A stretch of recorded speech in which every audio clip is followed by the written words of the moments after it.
Hi, I'm Dr. Julie Nelson, and I am a doctor of traditional Chinese medicine here in Vancouver, BC. Thank you for joining me as we take a deeper dive into trauma and the impact it has on your body. And today's episode is called Calm the Mind, Heal the Body.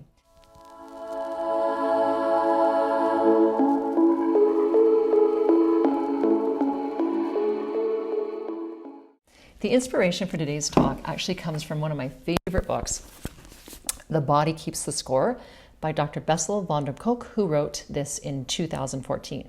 This is still on the New York Times bestseller list. Why? Because he addresses the issues, the health issues that can show up with people who've experienced a lot of trauma. And it's a must read for anybody who's actually had trauma. And we talk about trauma, we're talking about things like abusive childhoods, neglect, alcoholic parents, veterans, and physical violence. The kind of trauma where you're surviving, but you're not able to feel, or you feel too much and shut down and you disassociate from your surroundings. Long-standing trauma will have physical implications on your health. I actually don't have a shingle or advertise that I treat and heal trauma. People come to me because they have a myriad of health issues that they're hoping Chinese medicine can address, because they've been to many practitioners looking for answers. What I see, especially in underlying chronic conditions, is the issue of trauma. So we're going to look at today the importance of safety and reciprocity and why these need to be present in order for you to heal from trauma. We'll talk about agency and why it's a critical component of self-regulation. And because I'm a doctor of traditional Chinese medicine, we're going to discuss how TCM and the medicine practitioners can support your healing process. Now, if you find these videos interesting or helpful, please consider subscribing by hitting the red button below. Now, let's talk about safety. Why is safety and having a safe environment so important for us, trauma aside?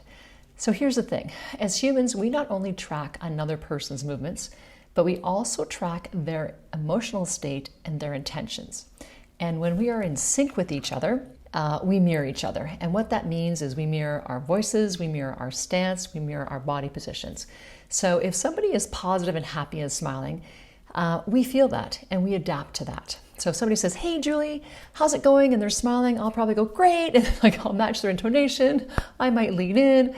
If they're excited to see me, I'll get excited to see them. But when you walk into a room, you can read somebody's energy. If somebody just looks at you with scorn, you pick that up. And what happens? You immediately start to feel guarded, right?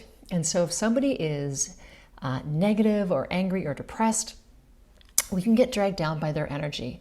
And if somebody gets angry with us, our tendency is usually to get angry right back. And this is how mirroring works. So why is mirroring so significant to traumatized people? Here's the thing. Because people who have been traumatized often suffer from not being seen, not being validated, their voices not being heard, and their boundaries not being respected.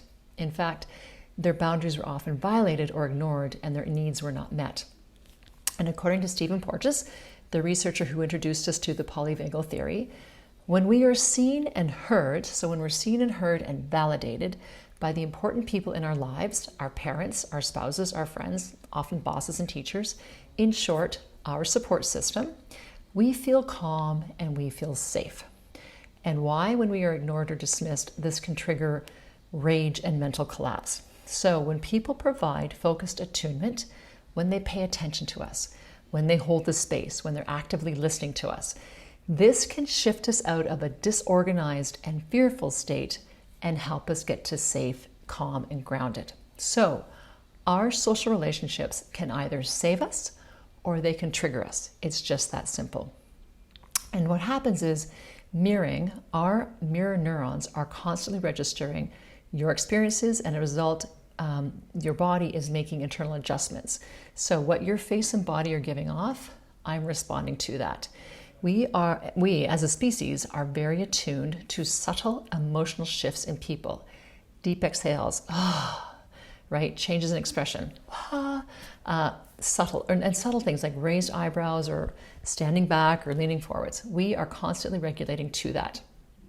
And all of these gestures, no matter how small or how subtle, and unconsciously we're making them, signal to other people whether it's a safe situation or an unsafe situation. Now, here's the really important part. When the messages received from another person is, "You're safe with me," then we start to relax. And as Porges writes in his books, if we're lucky in our relationships, we feel nourished and supported and restored as we look into the face and the eyes of another person. So, being able to feel safe with other people is, according to Van der Kolk, the single most important aspect of mental health. Safe connections are fundamental to meaningful and satisfying lives. We need to have these relationships in our lives. They are critical to our survival. So, when something happens, you get into a car accident, you end up in the hospital, your social support system is the most powerful protection against becoming overwhelmed by the stress and the trauma of the situation. Were you cared for when something bad happened? Was there love and attunement? Now, this is where reciprocity comes in. So, it's not enough actually to have your basic needs met during a time of crisis. So let's take a loss of a spouse. When somebody passes away, reciprocity is being truly heard and seen by the people around us, feeling that we're held in somebody's mind and in their heart. Were we loved? Were we cared for? We need reciprocity to calm us down, for our bodies to calm down and not stay in the trauma and the flight mode. We need that visceral feeling of safety. We also need to have love and comfort from the people around us. In short, unconditional love, support, and compassion are the keys to healing.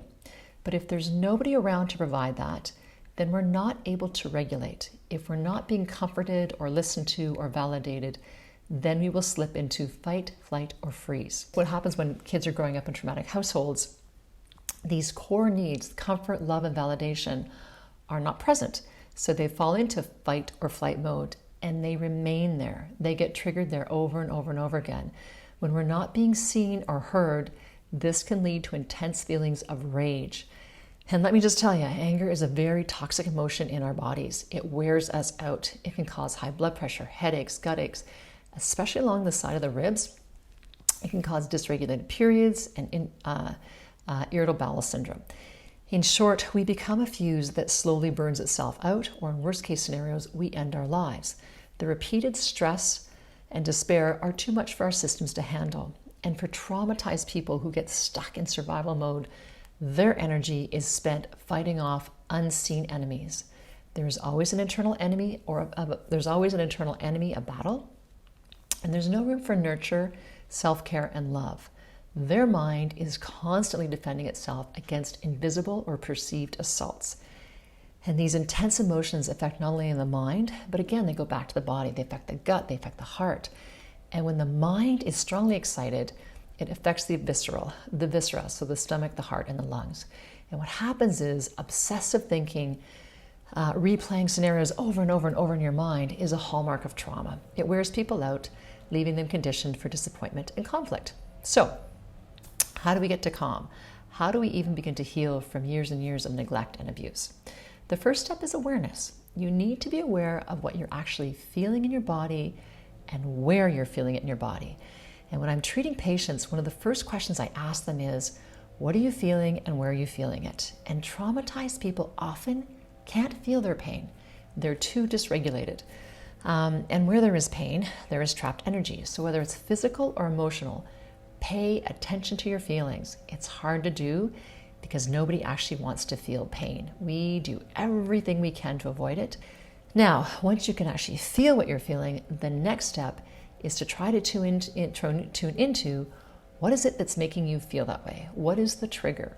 What makes you feel anxious? Who is making you feel anxious? What situations make you feel uncomfortable? One of the most important things I do as an acupuncturist is to release pain, release anxiety. And what do? I use healing touch and I use acupuncture needles. And in my own space, where I work at Chi, it's calm, it's quiet, it's warm, the table is heated, it's serene, it's a safe place. I play soothing music.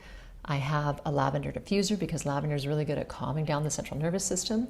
And I also hold people's feet. And holding people, whether it's holding their feet or having massage, any type of body work, helps regulate people.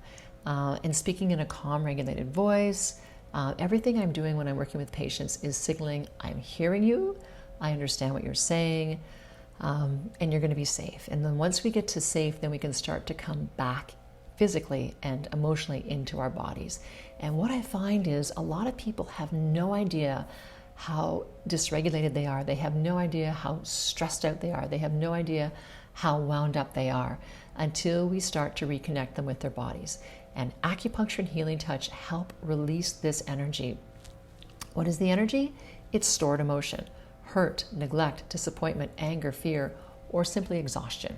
So knowing how you feel, being able to name your emotions, being in touch with your body is something that traumatized people have difficulty doing. And if we don't know what we feel, we won't be able to understand why and when we feel this way. This sensory information gets blocked by trauma. As I said, they feel chronically unsafe in their bodies, and they're constantly processing life through their previous traumatized experience. So people will trigger them, situations will trigger them, and they'll respond as though they're in that initial trauma stage again. So step one, we need to get you to feel safe. And then we can shift our attention to the mind. And this is where we start the cognitive work, where we'll do cognitive behavioral therapy or EMDR.